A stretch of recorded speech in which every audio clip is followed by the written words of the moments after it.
اعوذ باللہ من الشیطان الرجیم بسم اللہ الرحمن الرحیم۔ السلام علیکم۔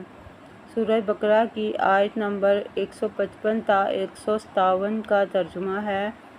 ہم ضرور تمہیں آزمائیں گے، کبھی خوف و خطر سے، کبھی بھوک سے، کبھی جان و مال کے نقصانات سے، کبھی آمدنیوں کے گھاٹے میں مبتلا کر کے آپ صلی اللہ علیہ وآلہ وسلم صبر کرنے والوں کو خوشخبری سنا دیجیے جو ان حالات میں صبر کرتے ہیں، اور جب کوئی مصیبت آ پڑتی ہے تو کہتے ہیں کہ ہم اللہ ہی کے ہیں اور اللہ ہی کی طرف ہمیں لوٹ کر جانا ہے، اور ان پر ان کے رب کی طرف سے بڑی عنایات ہوں گی، اس کی رحمت بھی۔ یہی لوگ تو اللہ کے راستے پر چلنے والے ہیں۔ مصیبت اور آزمائش اللہ تعالیٰ ہی کی طرف سے ہے۔ ایک مسلمان کو دل سے اس بات کا قائل ہونا چاہیے کہ اس کے پاس بے شمول اس کے جو کچھ بھی ہے سب اللہ ہی کا ہے، اور اسے واپس لینے کا اختیار بھی اللہ ہی کو ہے۔